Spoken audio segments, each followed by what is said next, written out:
Scientific illustration plays a crucial role in science communication, serving as a tool for translating complex and often abstract scientific concepts into visual forms that are comprehensible and engaging to a broader audience. JILA, a renowned physics research institute, created via a partnership with the University of Colorado Boulder and the National Institute of Standards and Technology, or NIST, is at the forefront of this endeavor, as JILA is recognized for its cutting-edge contributions to quantum physics, astronomy, precision measurement, biophysics, chemistry, physics education research, and so much more. JILA ensures its technical, scientific advances and research are communicated clearly and effectively. And to do this, the Institute utilizes the talent of the Science Communication Office, or SCO, which is a shop, like the instrument shop that we've discussed on an earlier podcast episode, within JILA that specializes in scientific illustration, science writing, science communication, website design, press releases, and more. Leading SEO is JILA Director of Science Communications and Scientific Illustrator Steven Burrows. Burrows' expertise bridges the gaps between intricate physics research and public comprehension, transforming dense technical data and theories into visual narratives that enlighten, educate, and inspire. His work exemplifies the significant impact of scientific illustration in demystifying the complexities of advanced physics research, fostering a deeper public appreciation and the understanding of science. So, make sure you have your headphones on and your curiosity is piqued as we discuss the intricate world of scientific illustration. You're listening to Humans of JILA, a JILA podcast focusing on the human narrative of the institution's researchers. I'm your host and science communicator, Kenna Hughes-Castleberry. Every month, I tell the story of a researcher or group within JILA, showcasing the human sides behind the science. If you enjoyed today's episode, please like it on our YouTube channel, follow us on Spotify, and be sure to share it with your friends and family. This episode features an interview with JILA Director of Science Communications and Scientific Illustrator Steven Burrows, discussing the importance and influences of scientific illustration. Burrows has been at JILA for almost a decade, and during that time he's been designing and creating custom scientific illustrations for each research group within the Institute. Let's begin our story. So my first question for you is, can you share with us your journey into scientific illustration and what inspired you to choose this field? So when I was a teenager, I wanted to do art or illustration or something like that. I used to draw a lot of comics or that kind of thing, but I kind of talked myself out of it when I graduated high school because I didn't really see like that being a well-paying profession. And what I ended up doing was joining the Navy as a electrician who worked on nuclear-powered electrical distribution systems. Whoa. Yeah, and I did that for 10 years. And then my 10-year point, I could either re-enlist and go 20 and retire or get out. And at the time, it was kind of like a downsizing Navy, and we were working a lot of hours, like 100 hours a week and stuff like that. Oh my gosh. And like I'd gotten married and I wanted to start a family. So I wanted to get out. And when I got out, I had the GI Bill, which pays for college and gives you a little stipend and stuff. And a lot of the people got out with me. They all went to go work for power plants and become load dispatchers for cities and stuff like that.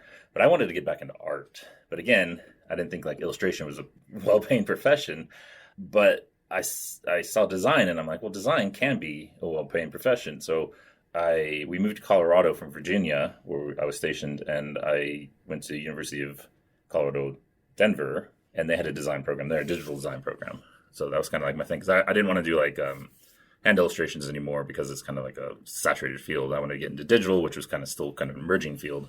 During my time during that program, learned a lot of basic design principles, videography, cinematography, kind of thing.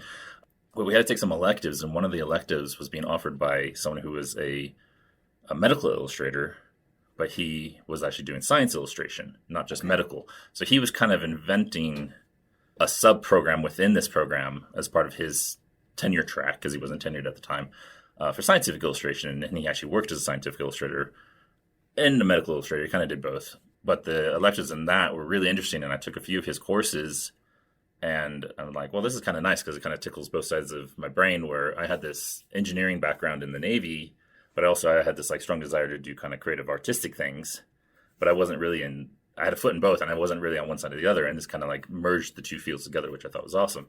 And luck be it, when I was graduating in 2014 was when the current illustrator here at JILA was leaving. And so JILA was kind of looking for someone, and they contacted that program at Denver and said, do you have anybody who's graduating who would, fit this job? And they're like, yeah, we do have someone. He's been taking all these electives, and he's really excelling at this scientific illustration thing. And I applied, and I got the job. Yeah. Who was the illustrator before you? Brad Baxley. Okay. Yeah. And it sounds like JILA's always almost had an illustrator? No. I think they started doing an illustrator in like 2008 or 2010. Okay. I don't remember exactly. Before that, it was Greg Keebler, I believe his name was, or something like that. And that was kind of a transitional period for JILA and the Science Communication Office when they were getting rid of this text-heavy website, making it a more beautiful website. Right. JILA Light and Matter kind of was being born, and the need for more visual aspects to our science outreach was, blossoming under Julie Phillips, who was the head of science communications at the time. But yeah, it just kind of was being born, and I just was at the right place at the right time. Yeah, it sounds like it worked out really well, and you've been here for now, almost a decade at this point? Coming up on 10 years in the summer, yeah. So I wouldn't say I chose the field. I just kind of fell into the field. It chose you. Yeah. It's just how life works out sometimes, right? Nice. I love that. Well, I will move on to the next question, which is, describing your typical day. What does that look like for a scientific illustrator? I can't say what other scientific illustrators do, what they look like. A lot of people in my field are contractors. Right. So a typical day for them is probably, networking for clients and meeting with them, doing that kind of thing. But kind of JILA, since I'm the only kind of in-house designer, I kind of wear a lot of hats. So a typical day for me isn't really typical. Yeah. Like one day I could just be doing loads of meeting with researchers and scientists who have a need for images or something like that. Or, maybe I'm just sitting down all day and just working on these images where I don't have a lot of meetings scheduled, and I'm just, hunkered down working at the computer and making these images. So every day is kind of different. And like I said, being the only in-house designer, I get called to do other things too. Like we just recently reordered a bunch of JILA swag. So I was redesigning t-shirts and laser pens and getting the mugs done. So I kind of do some miscellaneous graphic design kind of stuff around JILA too. So. And just as a basic question, what sort of software do you use for design? Sorry, I didn't ask. Oh, no, that's fine. So for 3D work, I use a program called Cinema 4D. When the 4D implies it actually does animation because it has a timeline as well. We don't do a lot of animations in JILA, but the program does have the ability. So I build a lot of my 3D stuff in that program. And then when I export or render that out, I'll take that into Photoshop and do some post work on there too to kind of make it just a little bit more pretty or something, or sharpen it up or something, that kind of thing. So no, the images are gorgeous. So I'm already oh my goodness, this is amazing. And that does sound very complicated, but obviously you've done this so long. It's just an art to you now at this point, where you got it nailed down. So my next question actually kind of segues off of that, which is balancing that artistic creativity that you mentioned with the accuracy. How do you approach maybe a topic like that, whether that's working with the researcher or just in your head? Yeah, and that kind of depends on what the image is for, right? So what's the intended purpose? So if I'm making a figure for paper that's going to be published, accuracy is king, right? It has to be technically correct, right? I mean, there's some leeway if it's quantum or things that we can't actually see when kind of guessing what these things may look like. But with a figure, it has to be the science has to be perfect, right? And then on the other side of the spectrum, you have a cover art for a journal, and those have a lot more artistic license because it's not so much about the science can't be false, but it's much more about eye catching to make someone pick up that journal and read that article and read your research. So it has to be kind of eye-catching, appealing, that kind of thing, but still have that science in there that's correct. And then, of course, we have the light and matter, so we do highlights, and those kind of lie in between, where it's not a figure, it's not just this technically thing on white, and it's not a cover art where it's massively over beautiful. It's kind of in between. But then, so I would say scientific accuracy is first, and then creativity comes second. Okay. I think a lot of people might fail at this position if they try to push the creativity side too much first. Yeah, because then they wouldn't be portraying the science accurately. So I always approach these, and when I build these images, I start with the science and the technical aspects, and I get that correct. We'll go back and forth with researchers, and I'll make sure that is correct and conveying the message they're trying to say in their paper. And then I'll go back and make it look flashy. Because it doesn't do me any good to spend a lot of time making it flashy and go, well, this is actually incorrect. We've got to start over. So I've learned the time investment, do that part last. So a lot of times the drafts, they look like drafts. They're not super beautiful. And then when I'm okay, I've got this, I'll lock it down, and then I'll add really nice lighting and textures and make it really pop, that kind of thing. Yeah. How do you pick the like color scheme for each of your images? It's like so bright and beautiful, like super eye-catching immediately. That's come with experience. I mean, Okay. I've studied color theory and that kind of thing too, so Yeah. I don't look at that kind of stuff anymore. It just kind of comes Naturally. naturally now, where Yeah. I can sit back and look at an image and go, well, those colors aren't really working, or are things that I've done so many times now, like entanglements. I kind of have like a system where I show what entanglement looks like, and it's kind of come like a JILA standard, and like we use like certain colors for that. Or if they're very specific to the paper, they're like, oh, I want to use this purple for these atoms, or Sure. use this blue for these photons. I will match it to the figure as best as I can, and obviously, and like maybe add like reflections and light and kind of things. That makes sense though, that naturally already you're like, I got this. Yeah, I don't think I don't think about it as much anymore. But there's like whole things on color theory. So Yeah, for sure. That's why I ask. Anyway. Okay, so more of a broader question for you, and I know you are by no means a science communication expert, but how do you personally think that illustration contributes to like communicating technical science to the public? yeah, I think it helps immensely, because we output a lot of really complex science from JILA, and your typical person, you call a person or whatever, is not going to understand this, and or maybe misunderstand what we're putting out, right? So we have the written aspect of these things that we're putting out, which is great, but people, we're so used to reading short things now, and people don't have time. Why should they sit down for 10 minutes and read this article? And I feel like with a visual aspect, it can kind of make people want to read that article more, but also help them understand that article better, right? So if you can get some visual storytelling in there with the written storytelling, you can kind of capture what Jill is putting out, but in an easy to digest kind of manner. I don't say we simplify things. I just say we make it easier to digest, right? Yeah.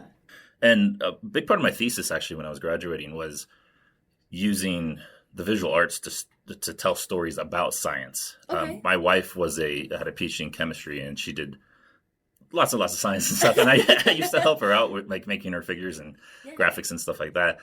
And when I was doing my thesis, I really dove into like the benefits of storytelling to communicate complex things like science, because you can put your science out there, but no one's going to read it unless it's interesting to read, because unless you're in that field, well, when are you going to read those papers unless you're peer reviewing them, right? So Exactly. to disseminate science out to a broader audience, which I think is like huge, especially this day and age too, where science funding is being crippled, Right. that in order to promote more science to the broad audience of, the general public and whatnot, that we need visual storytelling to go along with our written storytelling. Yeah, I feel like that's also the case for social media too, right? Yes, Like yeah. there's so much visual out there on social media that it just lends to your point. Well, yeah, and I feel like people scrolling on their phone really quickly, they're not going to stop unless there's a catchy image. And, Exactly. But now everything has an image, so people. So now you got to do like the eye-popping colors, and yeah. Yeah, exactly. Have a Steven in your back pocket. Yeah. To say, we've got this. It'll be really pretty. So my next question for you is like walking me through that collaboration process that you mentioned with the researchers and the scientists. How do you do that to ensure that the image is what they're looking for, or what, dictates that story that you were talking about? Mm-hmm. Yeah, so first, say if a researcher contacts me to, make a figure for the paper or cover art or something like that, I like to read the paper first, and that's always been my system here. I'll read through the paper, and I may not understand everything of it, but, I can digest it, get a background information, and now I've been here so long, I kind of have followed their their iterations that I kind of go, okay, this reminds me of the thing we did, 2 years ago. I'll look back at that one, see what's changed, that kind of thing. So yeah, start by reading the paper, kind of give myself a background knowledge. And then we'll meet with the researchers, and we'll have a back and forth discussion about what they're trying to accomplish. Like if it's a figure, it's probably like, oh, we just want to show this certain aspect of this experiment. Maybe it's an experiment setup kind of figure. If it's cover art, I really like to hone in on like, okay, what was the big piece, the hook from your paper that you want everybody to know? We'll make sure that science gets in there, and then we'll make it really flashy and pretty.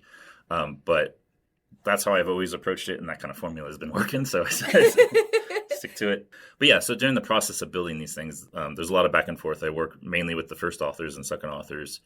We'll go back and forth, make sure that I'm getting the science correct before I spend too much time on it. I don't want to waste their time and money. We'll go back and forth, make sure that's correct. Then we'll kick it up to the PIs. They usually give like their big overview, because they have like several, hands in several things going on. So make sure the big overview is captured and that they think it's press ready, and then I send it out. Yeah. Do you ever have images that you make that like I know the Pac-Man one that you made for the Weber group where it's a Pac-Man eating a molecule where it's kind of more silly. Like, do you ever have images like that that just stick out in your brain from past stuff that you're reading a paper for a researcher? Yeah, the silly ones. Yeah, there's some of the fellows who like to make the silly ones, and for highlights, that's fine. JILA has a silly side. We do. Yeah, we do. It's wonderful. Yeah, I mean, I definitely have some favorite ones. Like I made a buckyball one for the Yi group that I love. I would print that one out because I just thought it was beautiful. It didn't get the cover of Science, but I still thought it was amazing. Yeah, I have favorites, and some PIs, they have a certain way they like to do things. Like Jim Fowler always wanted funny ones. Oh, that makes sense. Yeah. Do you ever take an image that you previously made and then just kind of iterate off of that? Sometime I don't really like redo the image. Maybe I'll pull assets from the image. Like a buckyball is a buckyball. I can pull that 3D mesh out and reuse it. Saves time, saves money. But no, I don't think I've ever just like taken the file and just changed it slightly, unless it was for reasons of like copyright issues or something where I didn't want to have it look too similar to the Science cover we sent out. So I'll, change the perspective, change the colors. It's still the same thing. It's still the same Science, but it looks, significantly different. So, and of course you use 3D software, you're in digital design. Kind of how, maybe could you walk us through like how the technology has changed recently for scientific illustration? Well, I guess before my time, it was all hand done. So, the textbooks that I grew up with and stuff, those were all hand drawn by probably people who had studied medical illustration and also did the Science stuff. Those were all hand drawn.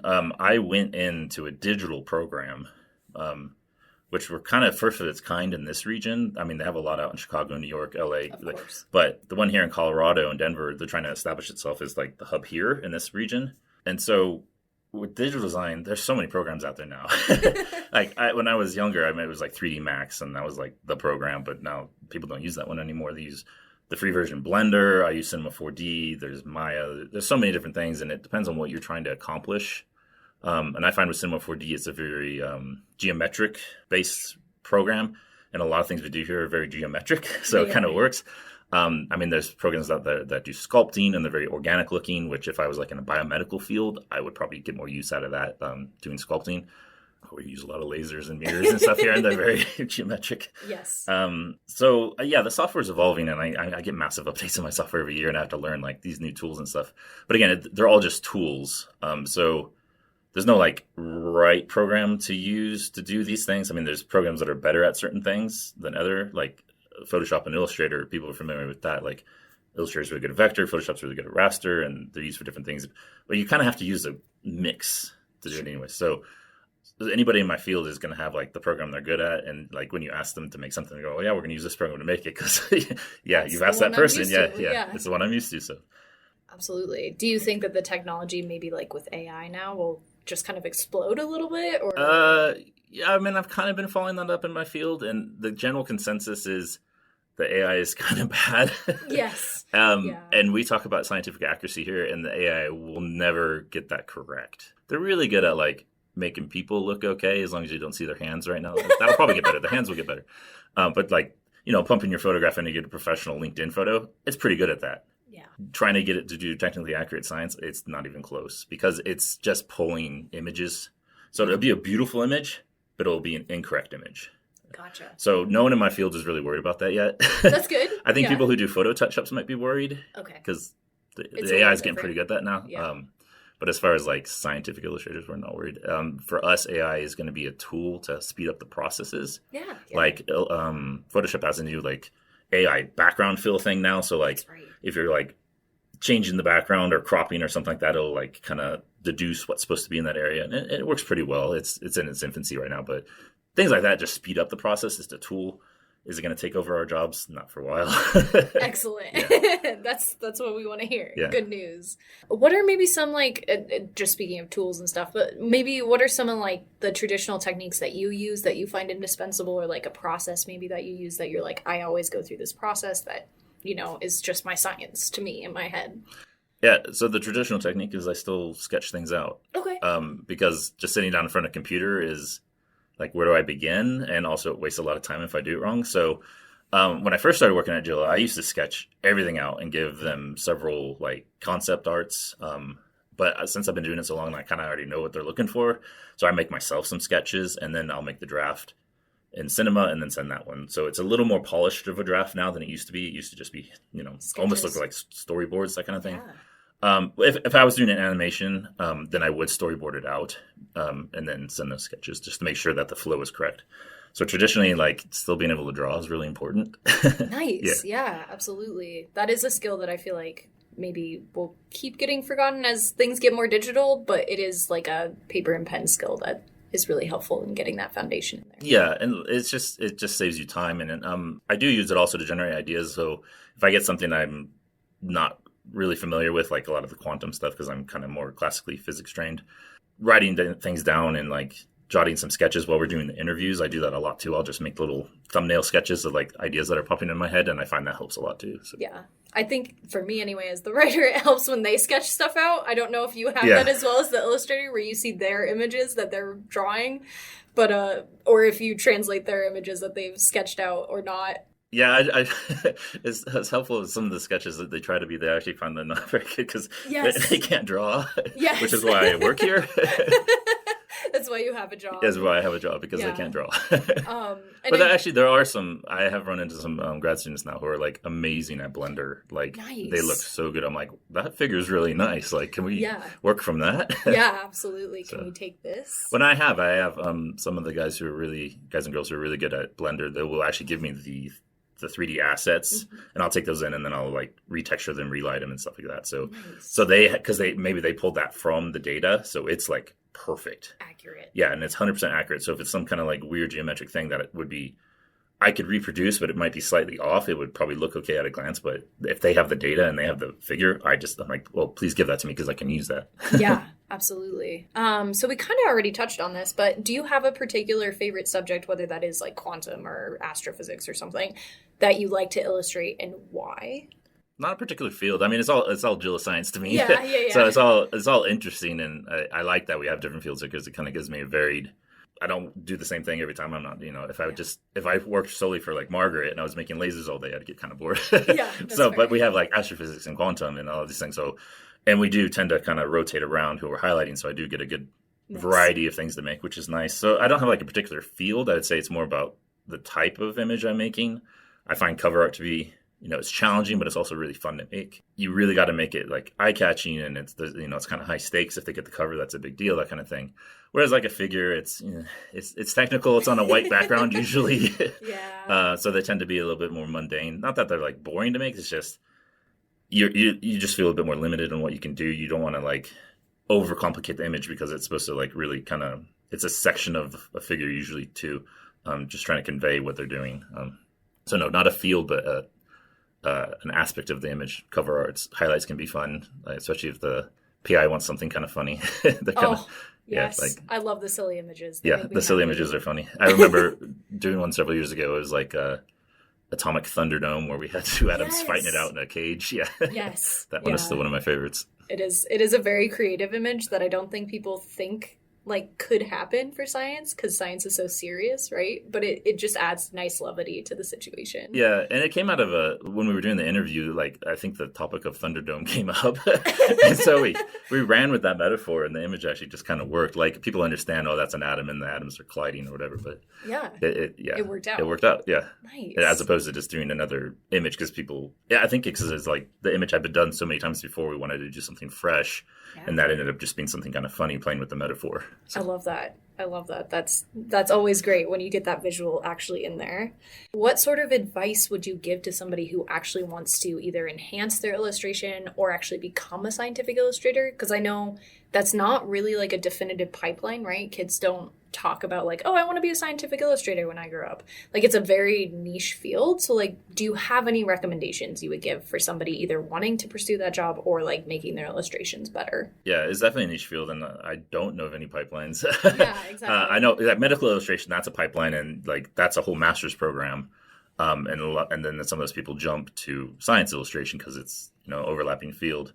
But those medical illustrators actually, they train heavily in like fine art and hand drawn things because a lot of times it's very organic and stuff. And some of those programs, the digital hasn't quite become the mainstream yet. So someone looking to become a professional in the field, I would say just find a program that closely aligns to what you want to do. Actually, a lot of the people I've seen join this program were former scientists.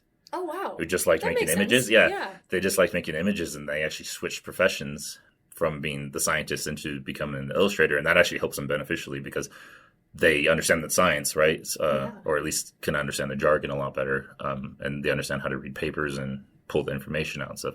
So those people have a leg up. Like they've already got, And I've seen other studios where they have like a great artist, and then they have like someone who's got a PhD, and they work together and collaborate, and they do that kind of thing. So one can check the science, and one can do the great art. For someone who's just kind of dabbling and trying to improve their things, do what I do. I just use YouTube. It's the program I use is so robust. I probably will still not know how to use every tool in that program when I retire from this. But generally what happens is when I'm trying to come up with an image, and I'm like, oh, I really wish like I could manipulate it this way or make it look this way, I'll just start searching on YouTube because someone's already done it. Right. Or they've done it close enough that I can mimic it, right? Yeah. And I find that's also a way to kind of just keep my skills fresh too, because while I'm learning that YouTube thing, I'm kind of teaching myself that thing too, and then that's part of my tool set after that point. You can use it later for a different image if you need to. Yeah, like I remember the first time I worked with Tom Perkins when I started here at JILA, and he wanted, double-stranded DNA, and I'm like, all right, how do I twist the helix and make it look like DNA and add the connective, the bonds and everything. Yeah, right? The bonds, and the sequencing and stuff. And so I learned how to do that just through YouTube because I hadn't done it in my my program or anything. The closest thing I got was like pumping blood through an artery. Yeah. But that was an animation where we're just trying to work on the pumping thing. But YouTube. YouTube. All right, moral of the story: go to YouTube.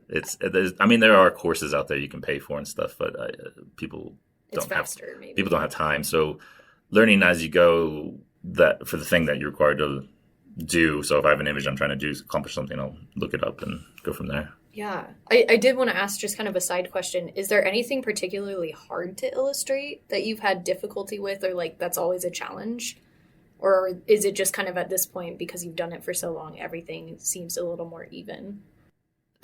Usually coming up with the idea is the hardest part too, especially if it's a like really complex thing, like basically everything that comes out of Anna Maria. Yes. It's very complex. Yes. And usually the problem is they're trying to put down like 4 or 5 concepts that have come from the paper into one image. And I find that's the hardest part is like, that's an overload for one image, and that, no one's going to be able to process everything that's happening on there. So my job is let's distill this down into 1 or 2 key aspects and focus on that. And a lot of time that's the hard part is kind of like driving into what that needs to be done. Once I have that, I actually find it's quite easy to illustrate because then I know what I'm doing. Okay. Yeah. Nice. But getting to that point is usually the brain bender. Yeah. And I do know, you and I have been in meetings where they tend to talk for 30 minutes about how to come up with this image. Do you ever kind of sit back during those times and either laugh to yourself a little bit about like, okay, they have like 4 or 5 ideas swirling, I don't know which one I'm going to pick? Or like, do you ever find that that's kind of a challenge if everybody has a different idea that they want to suggest? No, it is a challenge when everybody has a different idea. Generally, the more people that are in on these meetings, the harder they get. Yes, yes. No, if I'm laughing, it's because they're laughing at each other. Yes. And their drawing abilities. So I'll generally write down everybody's idea and try and hone in on the major one, or at least the one that the PI wants, because obviously they're the ones paying for it. Yeah. And then I try and incorporate everybody's idea into one, as long as it's not like conflicting or just making the image way too complicated, visually complicated. I mean, not like complicated to build, but visually complicated that people want to understand what's actually happening. Or even if I suggest, sometimes I've had to suggest, well, this is really 2 images. Right. Yeah. So if it's not a cover, if it's like a highlight or something, I can do 2 panels. I've done ones that are like, because it would actually be better as an animation, but it's not an animation, it's a web image. That would, we use that timeline motif a lot too. I was just going to say. Yeah, so it looks like a film strip. And that's kind of like, okay, so we can show the evolution of time with these still images, which sometimes you have to do because it's like, you can't show, 100 nanoseconds worth of stuff into one still image because you're missing aspects of it, right? Yeah, or you don't have that timing component, right? You have to show the passing of time. Yeah. Well, my last question for you, Steven, I appreciate you walking me through everything and answering all of these. This has been really nice. It's just kind of that broader impact question, which is, being here at JILA for almost a decade, kind of looking back over your work, how has being here helped you kind of like hone your skills a little bit better as a scientific illustrator? Yeah, I mean, I was basically starting from scratch when I worked here, like fresh out of university. I mean, I just had my student portfolio, right? And I've learned a lot as I've gone working with all these researchers over the years and stuff. I'm building like a repertoire of visual imagery that's kind of become standard in JILA. Like I said, like when we do entanglement, I like to make it look a certain way. We've kind of developed this visual language here at JILA.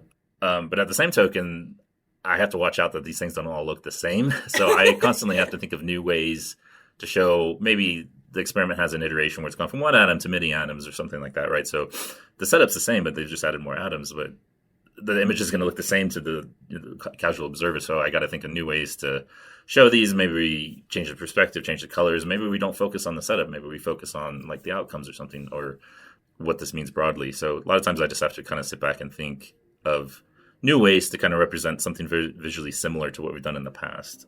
And like I said, like using YouTube and stuff too. So maybe I am doing an image that's visually similar to the past, but I've like done some tutorials on YouTube and stuff. I'm like, oh, there's actually a better way to represent this now that I've learned. We can make this look better. I've learned how to do something kind of different. And so I'll bring that in to the next revision of that image. So it's going to look different anyways because I've learned some new skills. Thank you for listening to Humans of JILA, a JILA podcast. Be sure to subscribe to JILA's YouTube channel for more information and to keep listening to these episodes. You can also find us on Spotify. This episode features JILA Director of Science Communications and Scientific Illustrator Steven Burrows. Production design, sound design, and research by Kenna Hughes Castleberry, with assistance from JILA's Science Communication Office. Sound and music by Pixabay and Kevin MacLeod. JILA is a joint institute between NIST and the University of Colorado Boulder. JILA hosts this podcast. Any use of this podcast without JILA's permission or credit is prohibited.